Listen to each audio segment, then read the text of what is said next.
Right, well, welcome from me as well. I'm Mike Moorcroft, and I'm the chair of the steering group for Nature Returns, and I've led the program from the start, really. I'm not going to do much of the actual talking about Nature Returns today, but I'm going to set the scene in terms of the background and why we're doing this work. So if we could move on to the first slide, please. So it won't probably be as great surprise to you on this call to know that we have at least two major problems that we need to address in this world. One is the loss of biodiversity and the decline in nature, and we need to recover nature. But we also have to deal with the challenges of climate change, both in terms of reducing emissions, but also in terms of how we adapt to climate change to reduce the impacts of what we're already seeing now and are already committed to. Now, the Nature Returns programme is all about trying to address those two challenges, the challenge to recover nature and to address climate change in a joined up way. So X marks the spot, the sweet spot, if you like, of where we're working with Nature Returns in trying to develop nature-based solutions. And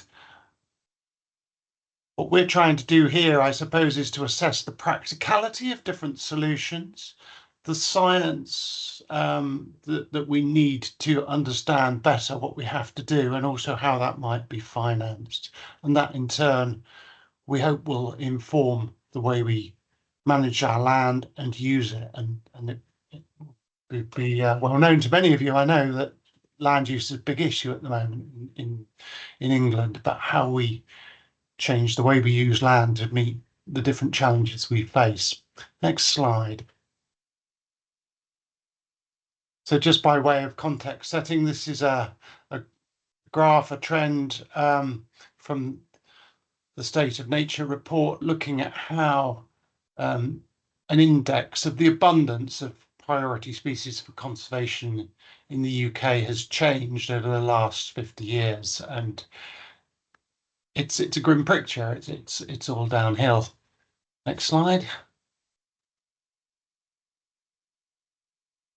In terms of climate change and greenhouse gas emissions, you can see we've got two graphs here. The blue line at the top is the total emissions from the UK, which they've roughly halved since 1990, which is a great achievement, really good progress. If, however, you look at what's happened to agriculture, forestry, and land use emissions, that's the sort of red line at the bottom, you can see that it has declined, but not by anywhere near as much as overall emissions. So where it was once 8% of total UK emissions, it's now 13%. So as other sectors like transport and energy generation decrease their emissions, the problems in agriculture and land use continue to be serious and in fact a growing challenge as we go further into the next few decades. So we really need to address those problems together, nature and climate. Next slide.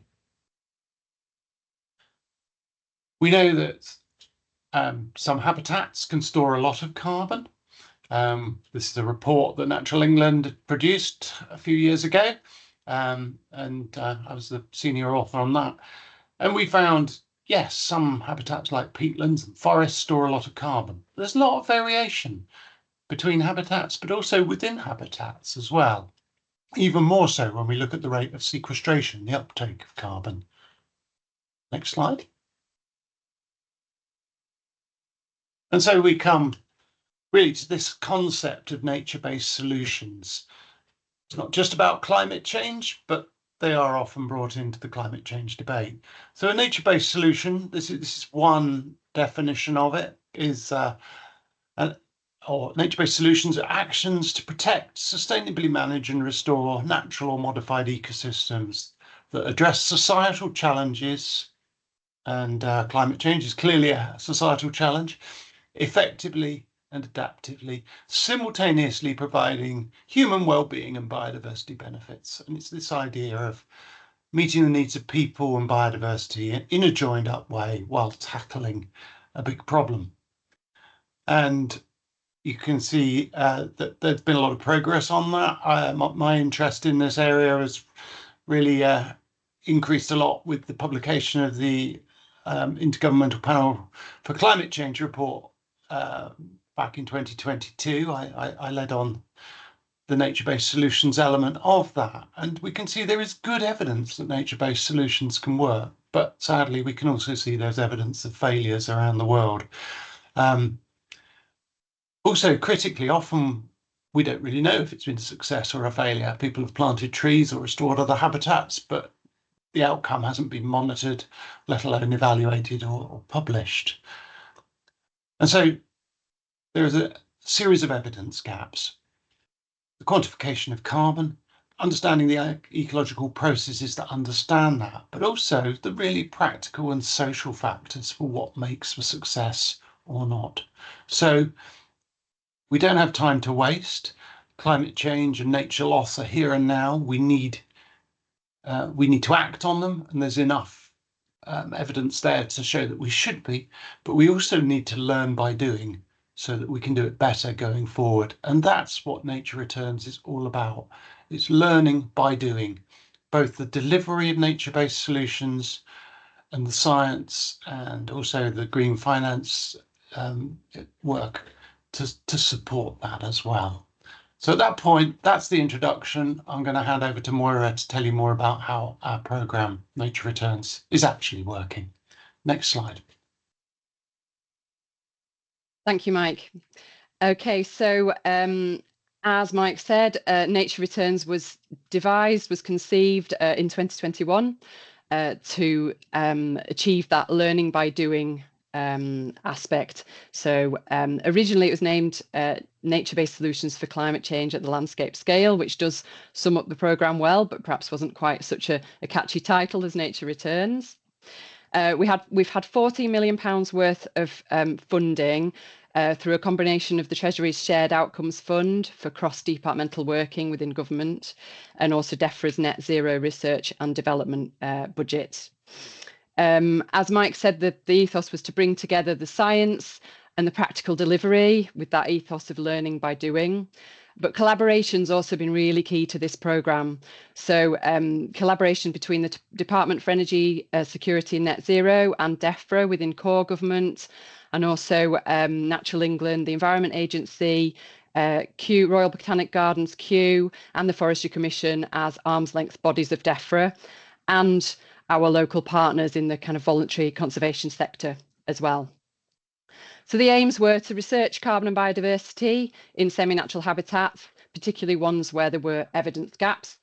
Also to understand the wider benefits of habitat creation at the landscape scale through doing this work, and to investigate how this can best be delivered and funded, and how that approach can be scaled up. So quite a lot of different aspects to the programme.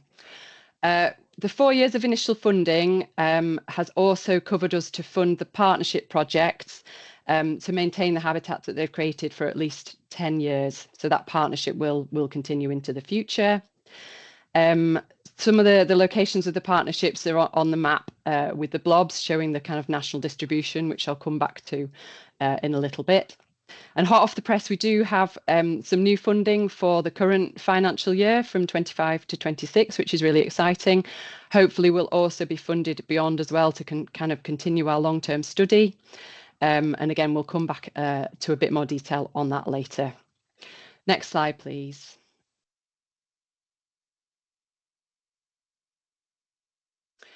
So the structure of the programme has been that we've had 4 work streams.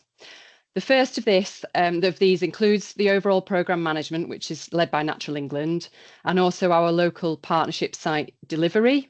You're going to hear directly from our local partners later, but this is just a small flavour of what they've achieved collectively.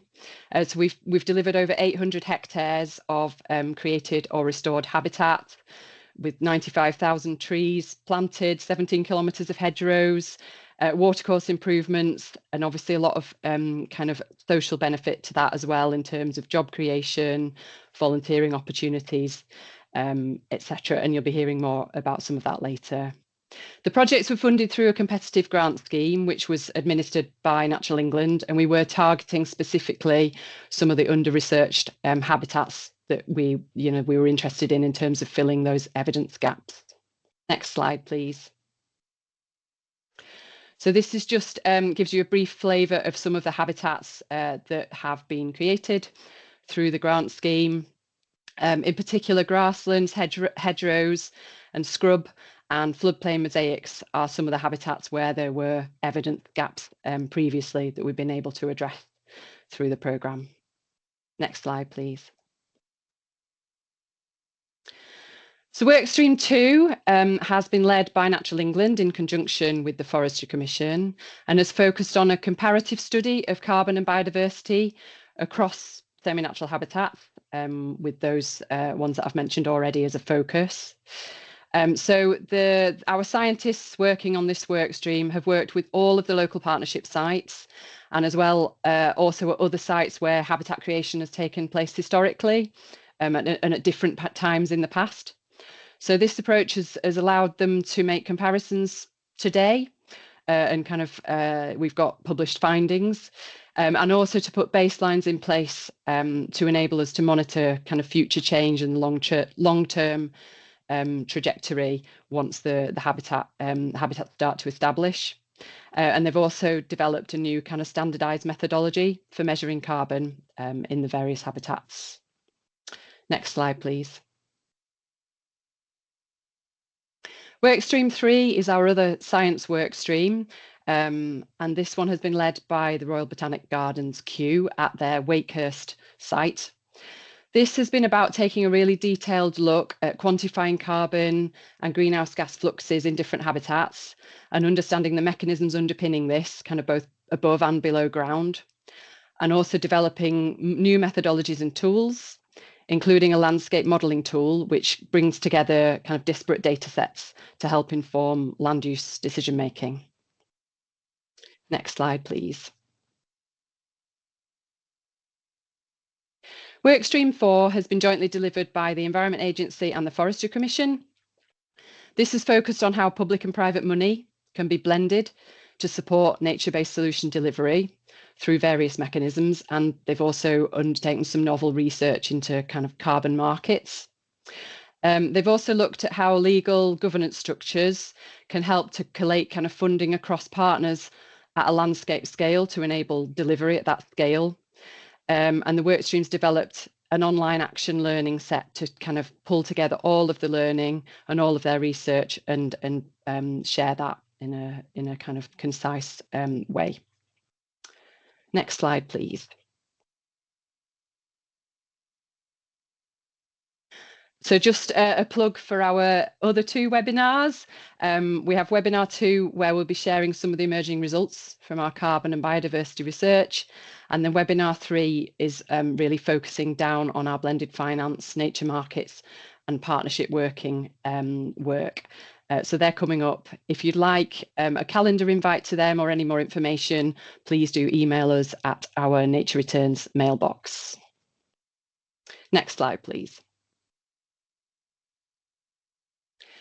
Okay, so we're now going to move into the part of the presentation which is going to focus on the habitat delivery work that our local partners have undertaken through participating in our programme and receiving grants through the programme. By means of an introduction, we're just going to play a short video about this side of the programme.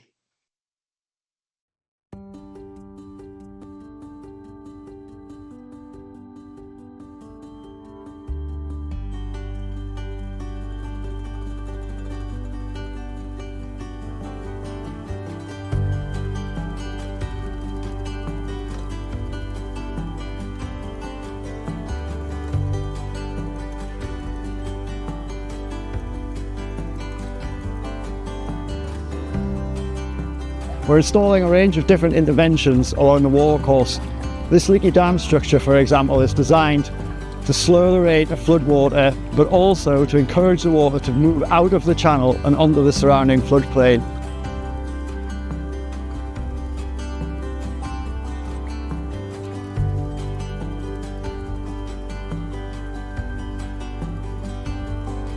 We enjoy the way we farm, and then off the back of that, we've got all of this going on around us.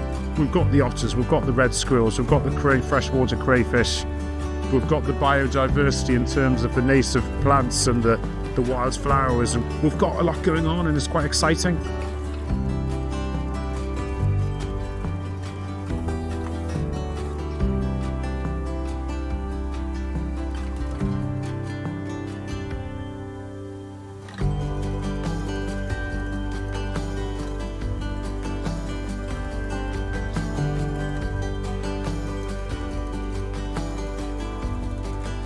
One of the things I'm doing here is essentially farming for nature. I mean, nature is one of the biggest solutions for our changing climate. What I hope will happen as a result of that is that it sequesters more carbon. Nature does that for us if we give it a bit of a helping hand.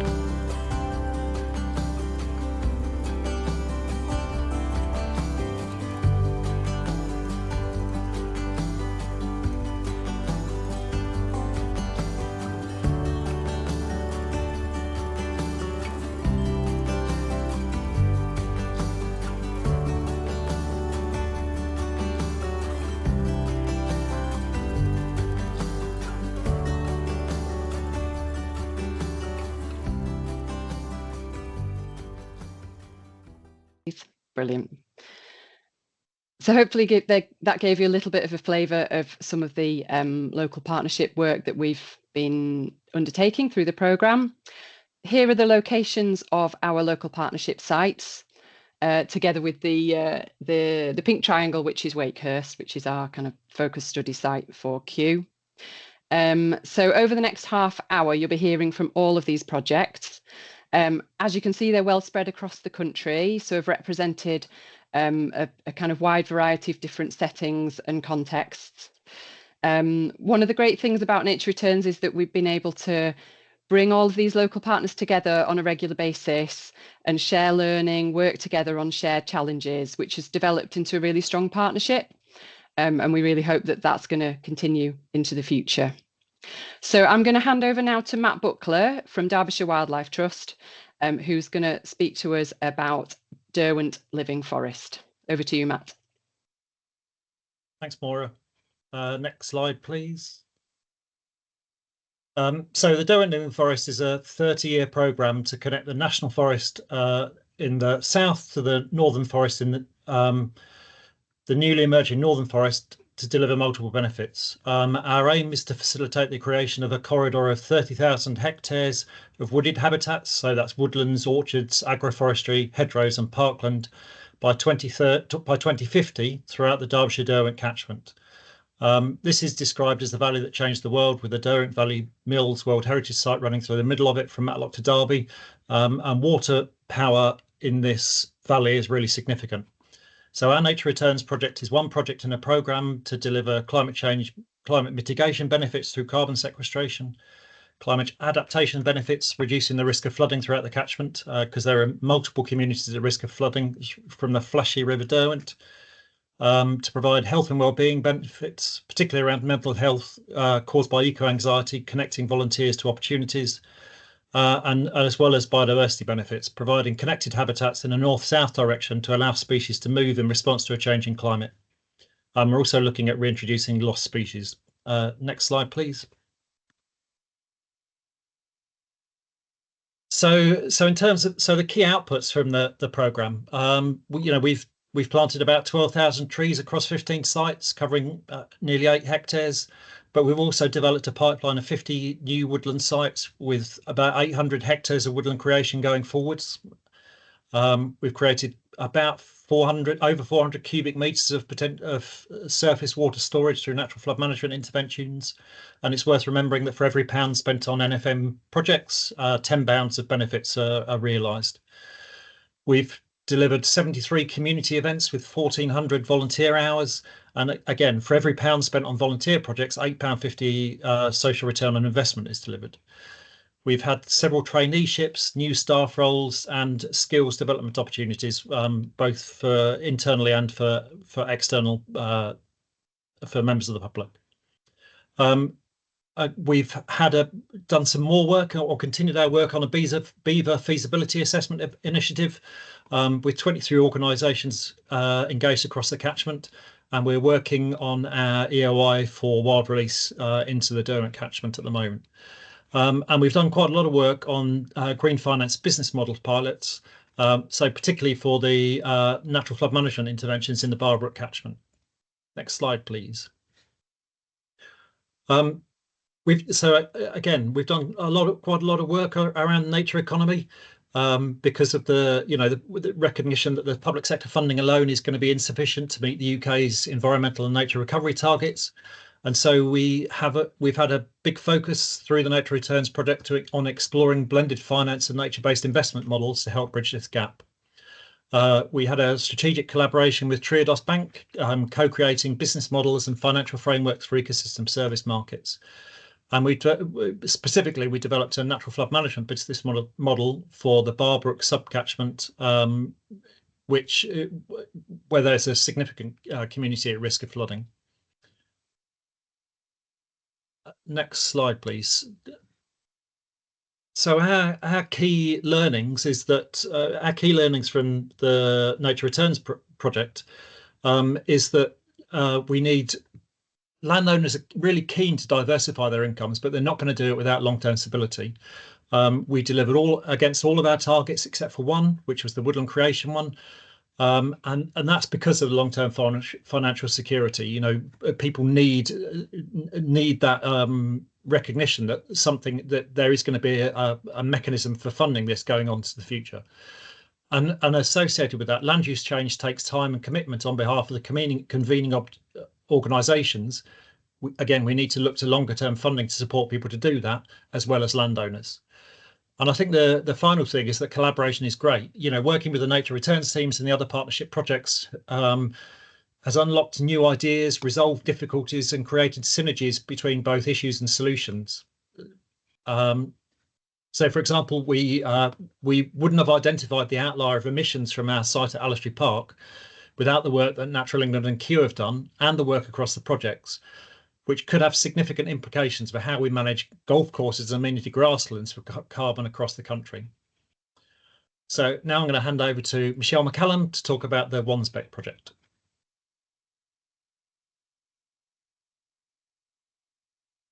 Thanks, Matt. So our work have been working in the Wansbeck catchment for some time in a partnership agreement with a number of different agencies, and including 3 estates, the National Trust, Middleton North and the Little Harle.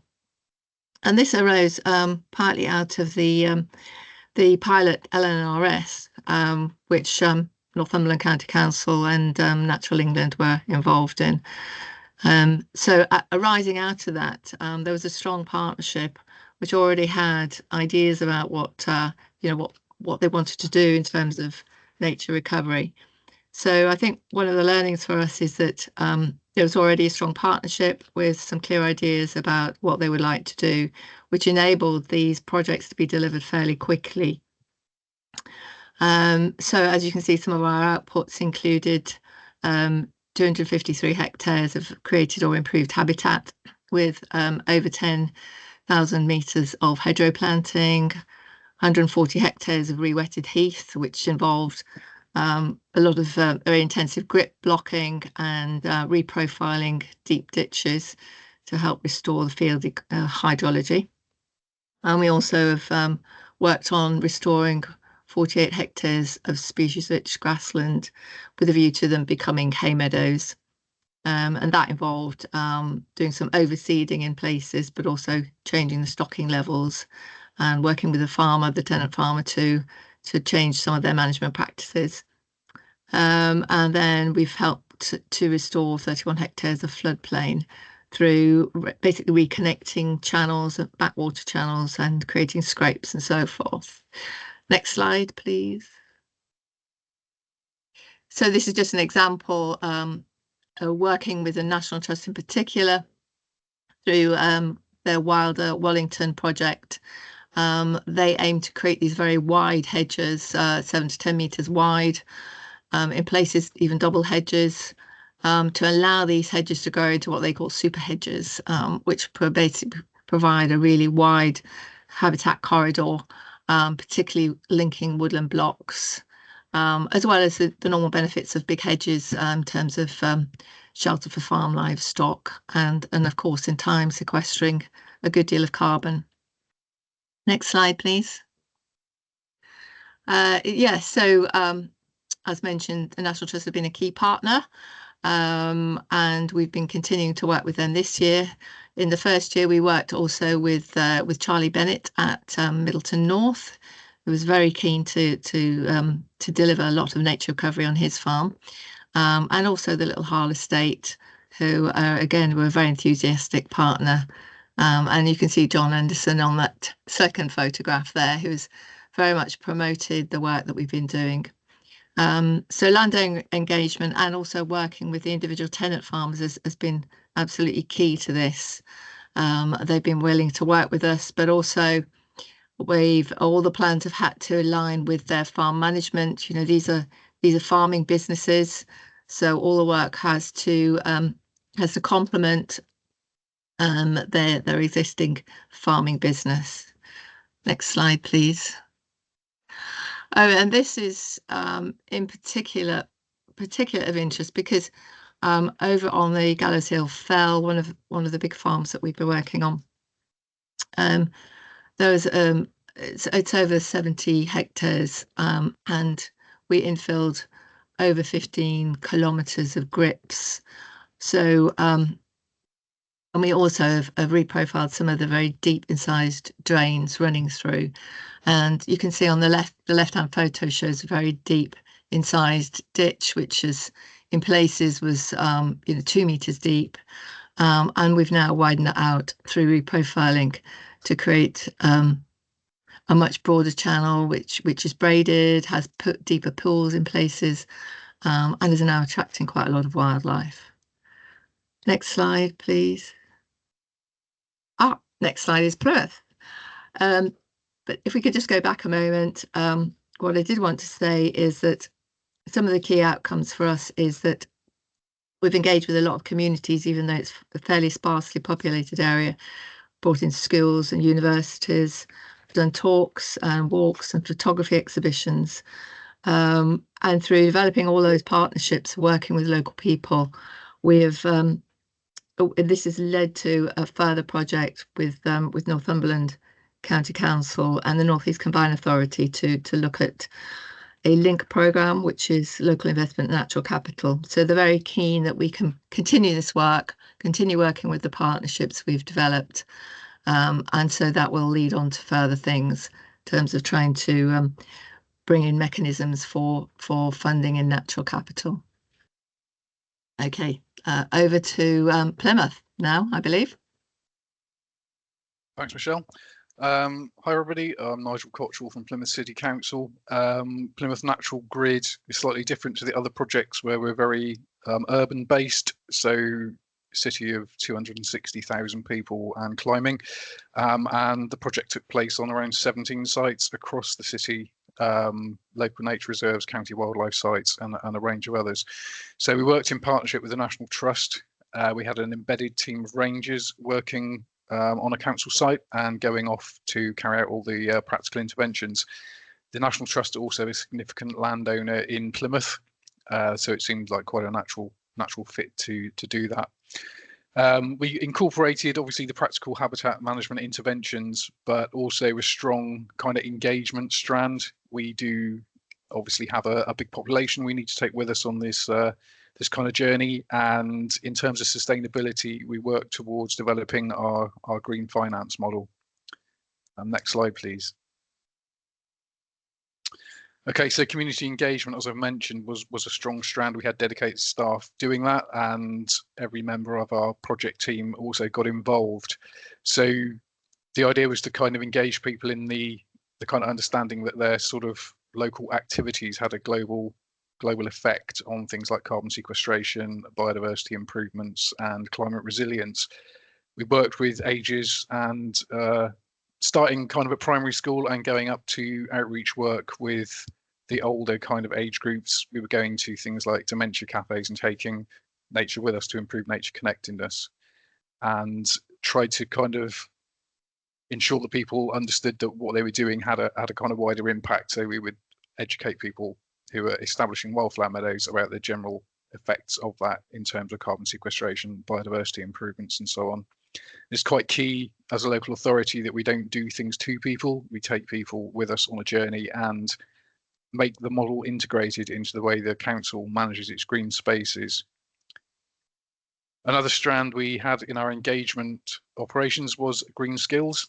It's quite difficult for people to get engaged in green skills in a further education kind of setting these days, particularly in our area.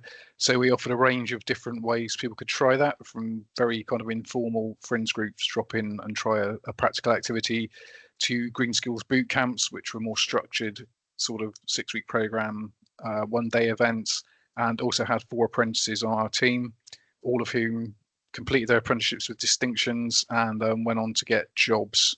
3 of those are actually working in the sort of green sector, so that was a success. The next slide, please.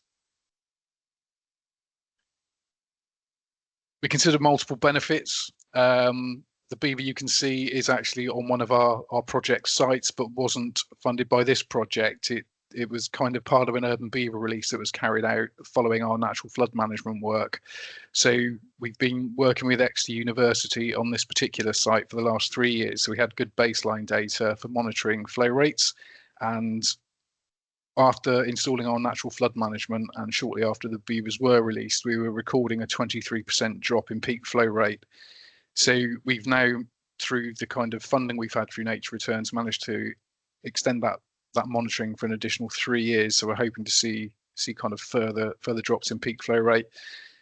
Plymouth's quite a floody city as well. It's got a combined sewage and surface water disposal system. So the multiple benefits of the work we're doing with natural flood management, in addition to carbon sequestration and biodiversity, are a reduction in flooding.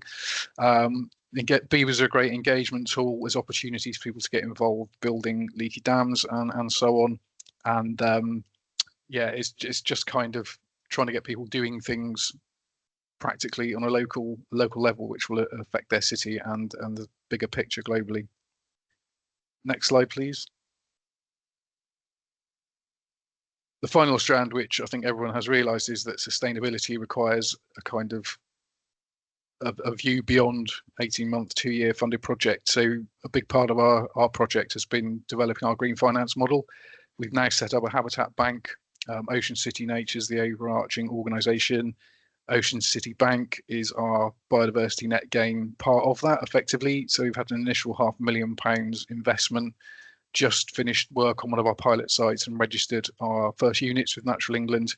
And we've got 2 more pilot sites lined up for work this year. So it's kind of enabled us to take a 30-year view of the work we're doing and kind of incorporate that approach into green space management across the city. Obviously, the funding from this project has enabled us to kind of fast track that. At the moment, we're also working on the UK Nature Accelerator model for hedgerow and watercourse units with Finance Earth. So I think that was one of our key takeaways really from the project, were the sustainability, engaging people in what we're doing, and working with local partners. Okay, so I'll just hand over now to Kev Davis from National Trust and the Wilder West Exmoor project.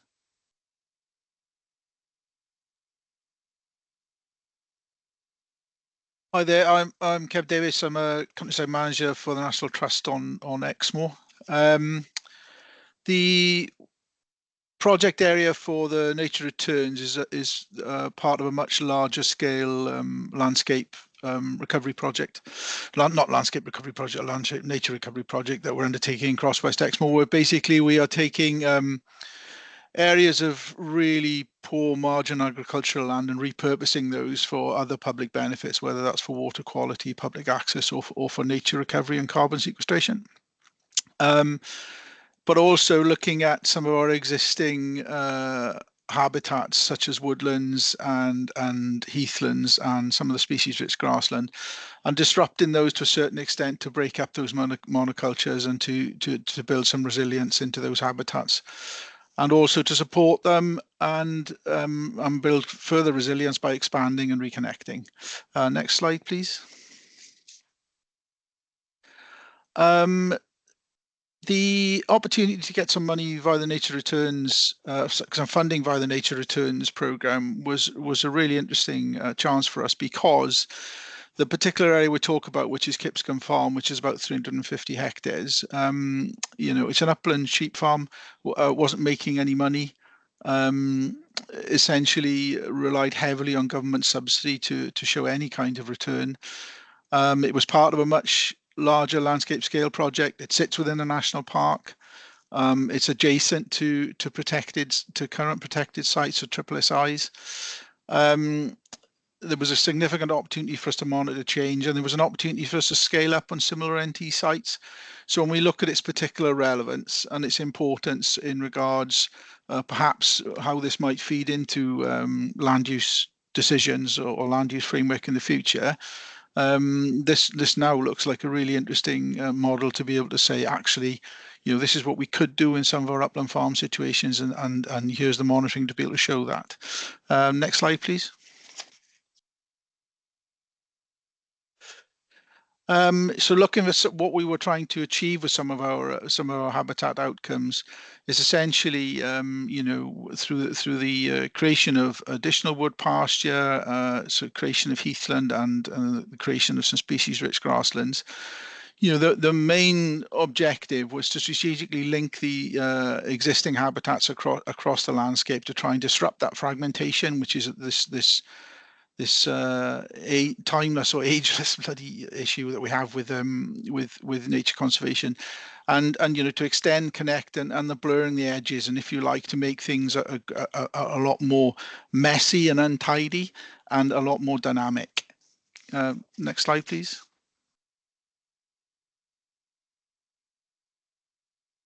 Yeah, and the disruptors here, so the livestock, are going to play a key part in how we manage these landscapes going forward. So there will continue to be domestic animals such as pigs and cattle, and also ponies involved in these systems, and to if you like, across that landscape, what we're looking for is opportunities for species to change, and for these edge habitats to constantly change and keep that dynamism within that landscape, and to be able to manage things in a much more sustainable way. The way that we've been managing land currently, where we tend to protect and enhance, and very often that's based around some very specific species, is not going to be sustainable. I think that when we look at our woodlands, for example, which are dominated by oak trees, if we'd have had oak dieback instead of ash dieback, I hate to think what we'd be looking at in 800 hectares of woodlands now.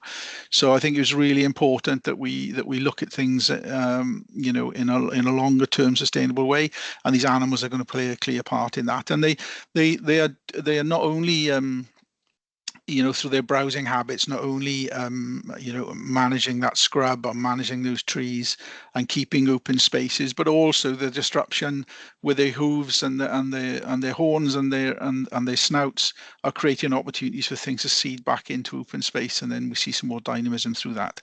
Next slide, please. I think one of the most exciting elements for us was about the ability to be able to monitor change. The Nature Returns funding is absolutely giving us the chance to have some really solid baseline data, and the ability to be able to share that and to learn from it is going to be really exciting. Next slide, please.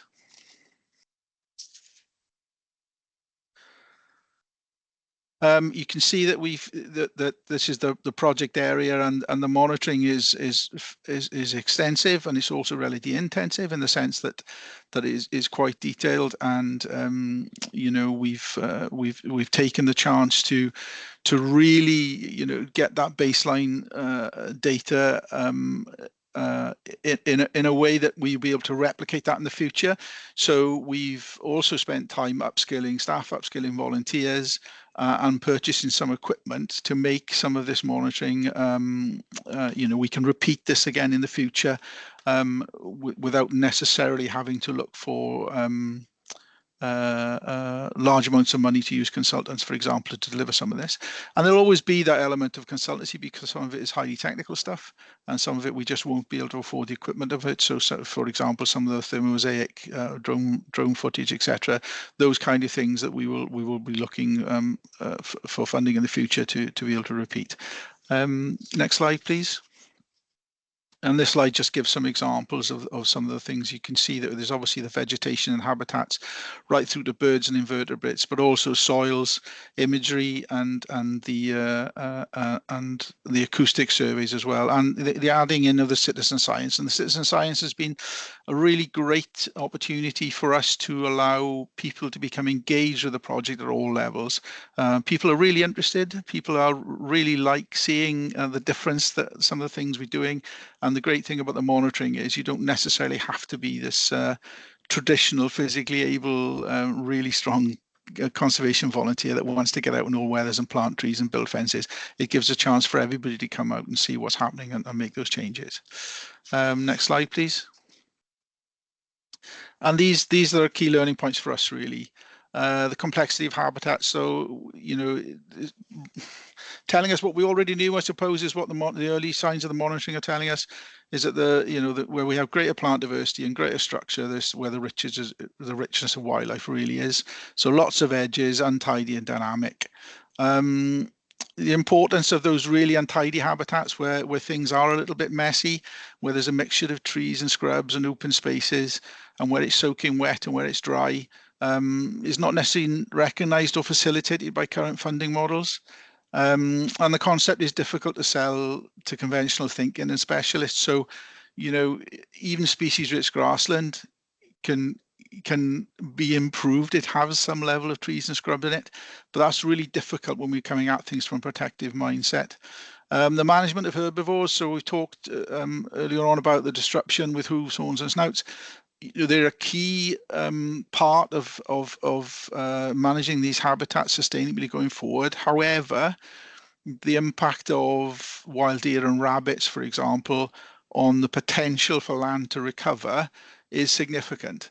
Particularly, we have a significant issue on Exmoor with red deer population and the impact that's having on current woodlands and the ability for current woodlands to regenerate, but also how that if you like, stalls the opportunity for natural processes to become more dynamic. And so managing of those herbivores is really important. And simplifying the consenting process. So the agricultural AIA process is not well aligned with nature recovery. To give a really simple example, a change of land use, if we were talking about putting 3 pigs into 350 hectares, that would still have to go through that change of land use process, and that doesn't seem appropriate. It seems heavy-handed for what the outcome actually is. And should projects such as river restoration and pond creation be treated as development as they currently are, and therefore have to go through the full planning process? Interesting, you can create ponds and dams if you're looking to water livestock, but if you want to create a wildlife pond, for example, then that has to be dealt through the planning process, and that's expensive and slow, and it significantly adds to the cost and may well be prohibitive for landowners who are not, for example, the National Trust that has the ability to lever in extra funds to do those things. And that was it. Thank you. And I'll just hand it back over to Moira. Thank you, Kev. Gloucestershire Wildlife Trust were unable to join us today due to school holidays. So I'm just going to give you a very quick flavour for some of the work they've done. You can find out more on our website. They're featured on our website, and we'll give you the links to that later on. Next slide, please. So Gloucestershire Wildlife Trust have been working on the Hasfield estate near Cheltenham. It's a 500 hectare site in the Severn Vale in northern Gloucestershire. It's a mixed farmed landscape, and it's kind of in the transition zone between the Severn floodplain and the higher land. So the trust used kind of detailed surveying and mapping of the site at the outset of the project, and then selected habitats based on that to enhance landscape connectivity by kind of linking up existing areas of remnant priority habitat. And as Kev mentioned for Exmoor, monitoring has been a really key part of the programme here too. So I'll just show you a few images and some of the outputs in terms of what they have delivered. They've really focused on species-rich grassland, traditional orchards, and wood pasture. Next slide, please. So here are some images of the wood pasture that they have been creating. Significant here was the ability to maintain grazing animals. And obviously that's a concern for a lot of farmers. So it was looking at how wood pasture, what it can deliver, but also retain that ability to kind of have some farming as well. And also looking at some of the benefits beyond the nature benefits of what the wood pasture can deliver for animal welfare, for shading, for looking at kind of impact on the soil, reducing erosion, etc. Next slide, please. Traditional orchards were a focus because a lot of them have been lost in this area. So there's that kind of historical landscape value. They focused on replanting traditional varieties and did quite a lot of research to inform that. Obviously, they've provided a lot of kind of foraging, breeding sites for various animals. But there's also potential for the kind of enterprise side of things and the livelihood side of things with the harvest as well. And again, this was looking at that kind of enhancement of connectivity aspect as well. Next slide, please. And then finally, species-rich grassland, again, looking at enhancing connectivity in the landscape, providing a more diverse kind of diet for grazing livestock, improving, the landscape for pollinators. They learned quite a lot in terms of the practicalities of the establishment process for species-rich grassland, and you can find out a bit more about that on our website. Next slide, please. And then finally, in addition to those things, they've also created new hedgerows, restored scrub areas. So they've planted both standard and kind of whip-sized trees, and looked at the carbon value, but all the other kind of benefits of the habitats as well. So that's just a tiny flavour. I'm now going to pass briefly to Adam from the Freshwater Habitats Trust to talk about the work that they've been doing in Oxfordshire and Buckinghamshire. Hello, thank you. Yeah, just very quickly, thanks to Nature Returns funding, we were able to deliver the Ox and Bucks Freshwater Network within Oxfordshire and Buckinghamshire. So that's a concept that, as an organisation, we've developed. What we really want to see is wilder, wetter, cleaner, connected landscapes with lots of fresh water in them, much like the Lawton principles. So the project itself, we were, incredibly grateful for it's about 1.15 million over the 3 years for habitat creation and restoration. So we restored 11 hectares of fen, 16 hectares of floodplain grassland, and then created about 14.5 hectares of floodplain wetland mosaics and ponds. And we also work with communities growing on and returning rare wetland plants to places that they've been lost from. I should say that as an organisation, we don't own any land. So landowner engagement and keeping them bought in was absolutely critical to the whole project. So our perspective is very much one driven by how can we get the landowners motivated? Why should they have a pond dug in their floodplains? Why should they restore their grasslands? So a big carrot was the funding, the income stream, not just for the capital, but the income. So it was a 10-year upfront payment for management. And it was linked to stewardship payments. So the rates were the same, but the fact that landowners could have it up front was a big thing. It gave more flexibility, big chunk of capital, and a lot of farmers could quickly recognise how that fitted with their existing plans of basic payments tapering off. It was very positive. Having said that, obviously nature recovery was still a major part of the motivations for the 5 landowners we work with. So that was a really powerful thing, having the ability to offer that extra income. There were some concerns from landowners. It's worth flagging up. This is kind of my learnings really from our project. The time frame was quite challenging because of the way the funding is awarded on a year-by-year basis. So delivering any work in wet floodplains is quite challenging, especially with the unpredictable weather we're having. There's now seemingly quite a short window, you can never tell, is summer going to stay dry or not? So that makes it quite hard. So landowners want to know you're going to be in and out, so you're not risking any damage to the ground when it's wet. And for some of them, it was still quite a novel idea. A lot of them are quite far down this road. The people we're working with are the most engaged. So they're thinking about the patches of land that are not very productive that could be taken out of, could be used differently, basically. So they're saving money, not trying to farm floodplains that are very wet, growing arable. They're losing, maybe only getting one crop every few years. So for them, it was quite a sort of sensible thing to do, but still a bit of a leap of faith. These are farmers primarily. They want to have productive land. Some of them had lost grazing, so they don't have the same combination of sort of mixed farming systems as we've had out earlier, how important animals are. But some of the sites do have grazing, and we know that's going to have a very strong biodiversity uplift.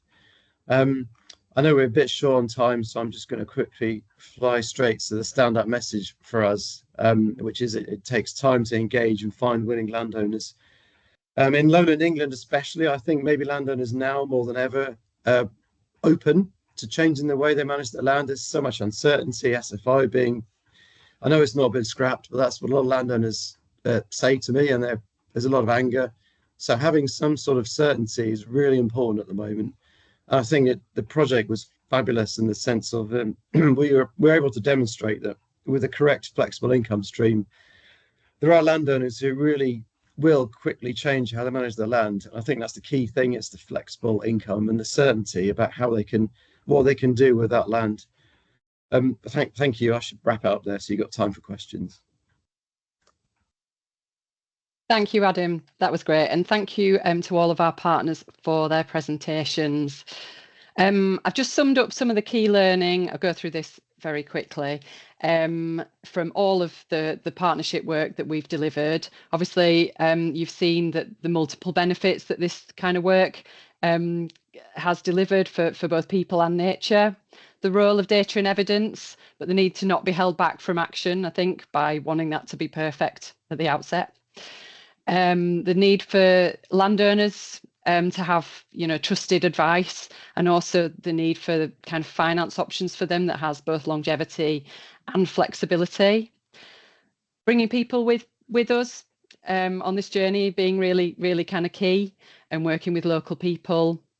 We've touched a little bit on kind of skills gaps and some of the work that the partners have been able to do in terms of addressing those skills gaps through apprenticeships, etc.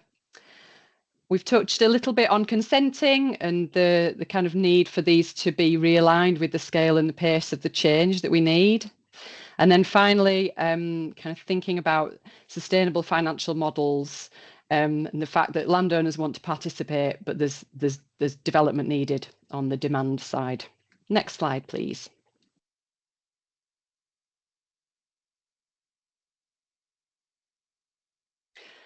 Okay, so that's it for the presentation about what we have been doing. This is just a quick taster of what's next. As I said earlier, we do have funding for the current financial year, and we're hoping to also have it into the future as well for kind of longer term study. We will be developing our work on nature-based solutions for climate change adaptation and looking at the integration of adaptation and mitigation. We'll be looking at assessing barriers and success factors for land use change at the partnership sites, working with the partners who've spoken today, kind of contributing to the land use framework objectives. We'll be doing new further interrogation of our data, kind of synthesis of the data and our findings, and more communication to kind of get it out there to share what we found. Ongoing work on filling evidence gaps and extending our key monitoring time series. And then looking at some additional aspects of the green finance, so developing that demand side, understanding those drivers, and continuing work with our partnerships on developing place-based strategic funding plans and working with the kind of emerging nature markets, codes and standards. Next slide, please.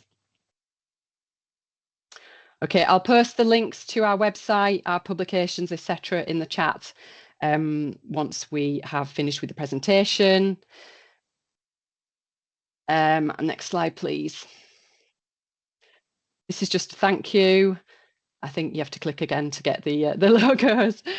This thank you to all the partners on the programme, and a thank you to those who've joined us today.